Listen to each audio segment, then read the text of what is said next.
Hello, everyone. Now, today is the 35th anniversary of, well, Star Wars.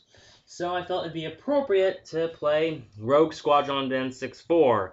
Now, why Rogue Squadron as opposed to, say, Star Wars on the NES, which is right in front of me right now? Well, I just feel that the original Rogue Squadron, well, it's my favorite game of all time, really. And, well, so, and overall, I think it's in terms of really putting you into Star Wars universe, I feel that this game just does it better than any other game in the with the Star Wars name on it. I mean, even Rogue Leader, which puts you in the battles, I just can't help but feel that this game really it just nails the immersion factor more so than pretty much any other game I've seen. I mean, there's a whole bunch of things contributing to this, and I think that's the main thing I left out in my review. Um, I mean, like, it's well, all of the other Rogue Squadron games were really action oriented. I mean, they were still really immersive, but I think the thing that makes this game more immersive than the others is the exploration and how open the levels are. You really feel like you're exploring these worlds, and you really feel like there's a lot around you. Whereas in the other Rogue Squadron games, while you still had that same sensation, it was to a lesser extent. Now, I'm not going to re-review the game for you here. This is just unscripted commentaries after all. If I was going to do that, it wouldn't be very good. But I'm just going to go back and really talk about my experience with this game. Because this really shaped who I am as a gamer. Um, I mean, I played this. In order to do this, I'm going to have to take you back. Well, it was the late '90s. I was like 4 or 5 years old, and my uncle has just got an N64, and he was borrowing Rogue Squadron. Well, I was excited to go over to his house and play a video game for the first time. Um, I mean, I've seen like all these commercials. There's that Got Milk commercial with Mario jumping out of the TV, grabbing this huge milk jug, and then going back into the TV, all huge. And then there was those I think there was that Taco Bell commercial with again Mario and the N64 coins. There's a lot of hype around these games. Um, Especially the N64. I mean, with the PlayStation, you had those Crash Bandicoot commercials where he's like advertising Pizza Hut or something. This is all just going off of memory. I haven't actually seen these commercials in years, but nonetheless, the, just the outside media around these games got me excited to play them. And all of a sudden, I go over to my uncle's house and I see a Star Wars game in the N64 there, just lying on the ground. And I wait a while to play it anxiously, and then, yeah, I played it, and not only did it get me really into playing video games, it made me want to make video games to just give, so I could really do what the developers of this game were doing to me. Like I just could just really give the player just this really enjoyable experience and further inspire those who really appreciate it. Now, actually, one of the first things I noticed when I played this, when I was even 4 or 5, I can't really remember, it was a long time ago, was that every few levels or so, there was an opening scroll. Because the levels are organized in chapters. Um, it's not just the opening scroll at the beginning of the game and that's it. I think there's 4 opening scrolls. Um, Sounds about right. Um, and what's interesting is a lot again each scroll gives you information about what's going on. It gives you background information, and it's kind of vital for knowing what the story is about. I mean, here it's really simple. The first chapter is really Rogue Squadron. This is General Reagan. Go protect this. Rogue Squadron. This is General Reagan. Go protect that. Rogue Squadron. This is General Reagan. I mean, I don't know how many times he says that in this game. It's ridiculous. Really repetitive writing there, but yeah, something I really like about the story in this game is that none of what's happening really affects you. I mean, and I think the way that's executed really adds to the immersion factor. What's happening affects everyone else around you, and you're really separated from it, and you're really looking onto it. I mean, and that's what would happen as like a player. Like you would just I mean, when you're playing Halo or something, that what's happening in the game isn't happening to you personally, and having the main character of the game or the person you're playing as, Luke Skywalker, I wouldn't actually even call him the main character. He's just the person you play as. He's disconnected from what's going on, and so he's put in the same situation a gamer would. He's just disconnected from what's going on, but that connects you more to the to the character. You really feel like you're in Luke's shoes, and not only, and that combined with all the different all like exploring these huge maps. I mean, really, really just nails the immersion factor, and the story itself is pretty good, but it doesn't start off up until later. A lot of it is conflict between these two characters that this game introduces, Kason Moore and Moff Searden. Um, and yeah, and actually, not a lot of the information is given in the actual gameplay, but more so the opening scrolls and the instruction manual. Um, I mean, a lot of what happens around you while playing, I mean, there is character development, all this stuff, but it's really subtle, and you have to really observe it. And again, normally that would be bad storytelling, but it adds the immersion factor and makes you feel more connected to the game through a disconnect, ironically. I mean, this is probably sounding absolutely ridiculous to some of you, but play the game, and maybe you'll see what the hell I'm talking about, but yeah. But yeah, there's the cockpit mode, and I always liked that the Rogue Squadron games did this. Now, the cockpit modes and the cockpits in this aren't exactly as detailed or as accurate as the ones in Rogue Leader, and Rebel Strike, but yeah. Also, something else I like is that how interactive the soundtrack is. Like, one moment you'll be flying over like you'll be flying over a peaceful area like I am now, and the music will be all happy, calm, somewhat ominous, but relatively peaceful.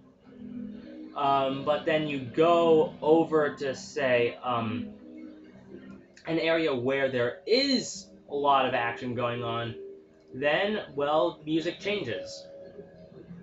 Like right now. And I really like the gameplay structure, how you're assigned an objective, you go try to complete that objective, but often the objective changes in the middle of the level. I think something else that this Rogue Squadron game did better than all the others was the difficulty curve. It starts off with you just hitting all these stationary targets, and then and right now it's introducing the TIE bombers, and then it slowly introduces you to the gameplay, and it really gets you. It becomes really easy to adapt to because the game is really allowing you to do so, more so than the sequels, which are very much you jump right into the action. I mean, they still had a difficulty curve, but it expected more of you, which would make sense because they are sequels after all. But yeah.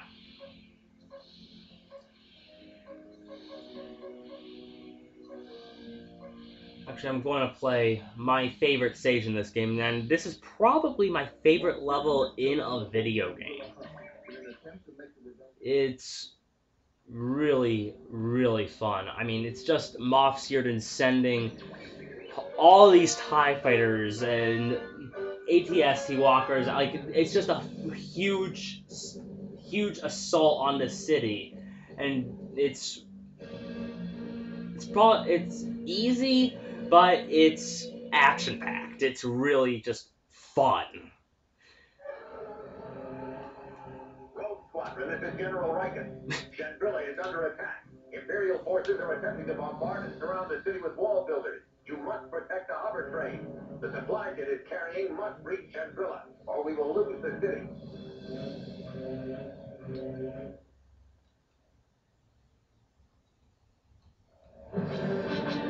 Again, back then people really just appreciate this game for the graphics. It seems, in retrospect, it seems like the few times people compliment this game, it's really for the graphics. When really the main reason I appreciate it is for the gameplay.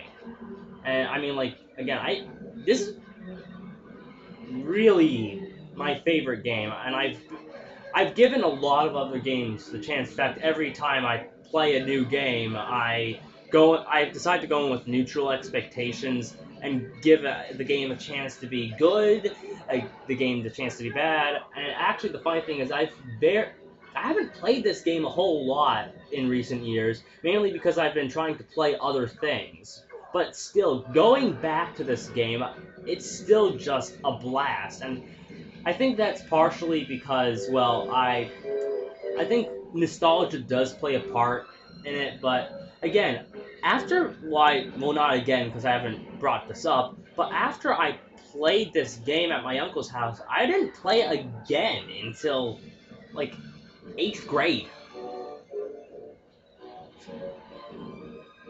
For a while, I even forgot what the title was, which is why when I got Rebel Strike when I was a kid, I didn't know that it was connected to this game at all.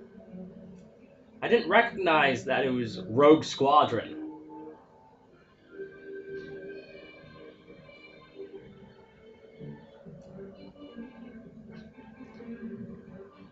Let's see, there's a squadron of TIE bombers near. Oh, they're above. That's why. And yeah, and actually, something else is I hear a lot of people go like, "Oh, every escort mission is bad." Well, really, this game is full of escort missions. I'm playing one right now, and I'm having a blast. Escort missions often are monotonous and really just not very well done, but don't dismiss something completely. I mean, I never really liked it when people are really conclusive when they don't have all the data. And unfortunately, that's what most gamers are like. I think we're all like that, unless we come to a maturing point where we stop and think, well, this isn't really right. But that doesn't really happen to too many of us. Um,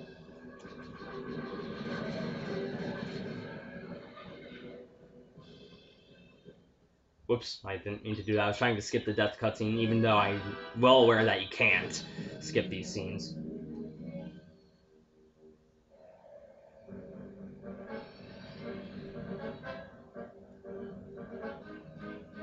Um, but yeah, often we'll just go along with what everyone else says, even before we play the game of subject. Like, it's like, oh, this game is bad. Why? Because someone else said it is, and god damn it, if it's the majority opinion, then it must be right. And the problem with that is, if you solely focus on that mentality, your views will inevitably contradict themselves. The reason why this game is good is why this game is bad. I mean, your opinions will constantly flip flop. So, again, it's one of the main reasons why I'm really against blindly jumping onto bandwagons. I mean, it's really best to put your own thought into your opinions. In fact, why even call them your opinions if you're not the one putting thought into it? Um, but yeah, that's a different subject for a different time. And there's some certain examples that really tick me off. Layer is one of them, where it's like, oh, IGN said the motion controls are bad. No, we must just completely copy and paste their reviews all over the place and call them our own. At least that's from the critic perspective, and of course, inevitably, the gamer's perspective it's like, oh, all these critics are saying the game is bad. It must be bad due to majority opinion. And then there's, of course, zeroing. Oh boy. The Game Trailers did this top 10 list a long time ago of the best and worst games, and it was a poll list. And I'm not a big fan of poll lists. I just want to make that clear. And it's like, Zeroing is one of the worst games ever. Why? Well, because it has a badly translated intro. How does that affect the gameplay? I have no idea. So why is it one of the worst games ever as a result? Beats me. But I'm really off topic right now. I should get back onto Star Wars. Oh, speaking of getting back on topic, Moff Searden is here. What? Ah, of course. Moff Searden. How pathetic. Align yourself to those rebel criminals, Rogue Squadron. You and your so-called rogues helped in the absconding of my ATPTs and the plundering of my research facility. My retaliation is sure be swift and just. And yes, I memorized every bit of dialogue he has in this game. Do you no longer harbor any loyalty to our Emperor? Defecting to the rebel terrorists shall be your undoing, Kason. Unfortunate to lose such a fine officer, but the weak will die off to make room for the strong. It is the way of the universe. Farewell, little rodent. There you are, you coward. Do you think you can get away in that shuttle? Jason, do not pursue that ship. Repeat, do not pursue Searden. We don't know how many ships he has backing him up. We must remain here to secure Chandrilla. I copy.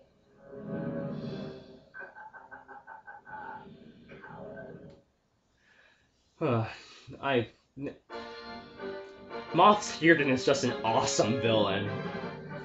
I might as well play one more stage, and yes, this is inevitably going to be longer than the other quick plays that I've done as a result.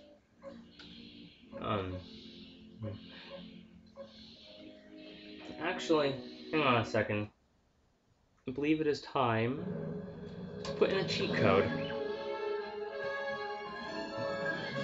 Why? So, probably know what I'm going to do. Whoops. At least I think this is the code. I'm going to unlock all of the bonus missions, so I can go and play the original, so I can play the Death Star Trench Run. How appropriate, huh? I should have done that to begin with. But I don't want to start recording all over again, because chances are my filming software will go evil on me, like it has done in the past. Now, this is a really weird recreation of the Death Star Trench scene. Why? Well, you'll see in a moment. For one thing, the Death Star Trench is, well, a lot bigger than it was in the movie. And there's also twists and turns in it. Not not really as faithful as the Rogue Leader one.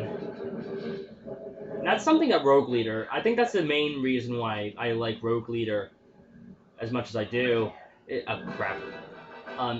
Because it really puts you. It just really recreates the scenes from the movies better than pretty much everything else. But at the same time, I feel that's its biggest downfall. It doesn't have as much originality as all the other Rogue Squadron games. This being the original one, Battle for Naboo for the N64, which is also really good. Rebel Strike, and inevitably Lair. Yeah, for those of you who don't know, Lair follows the same gameplay style as Rogue Squadron. Almost, I mean, like, there's a few differences. Like, it has a bigger emphasis on physical attacks as well as projectile attacks, but otherwise, it's really Rogue Squadron. Rogue Squadron with dragons.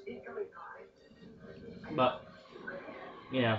That game is really underrated. I mean, I've said it a million times before, but it really is.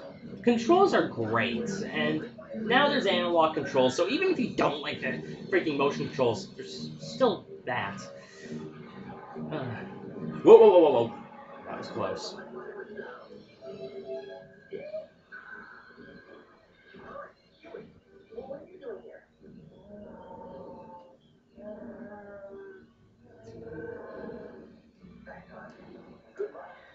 Well, I am probably not going to get any medal on this whatsoever, because I'm not really destroying too many enemies.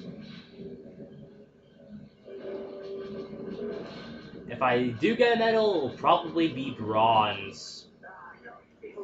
Good old bronze.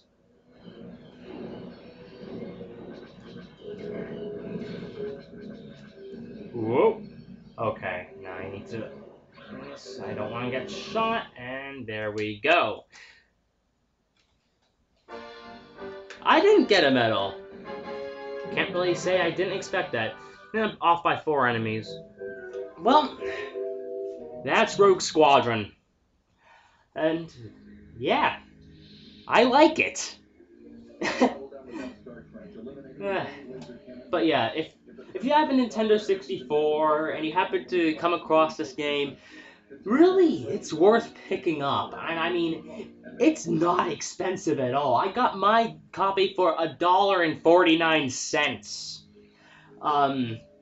And if you go to this place called the Game Exchange, it's a branch. They have a bunch of these. I literally, when I go there, I just see copies and copies and copies of this game, all for $5 each. It's really, really an abundant game. In fact, it outsold Ocarina of Time, but unfortunately, it's Ocarina of Time completely overshadows this game. Yeah, I think Ocarina of Time is really just overrated. I don't think any game deserves the credit that game gets. Not even this game. There's no such thing as a best game ever. Because A, you'll never play every game ever made. Never. There's too many out there, and there's too many being made.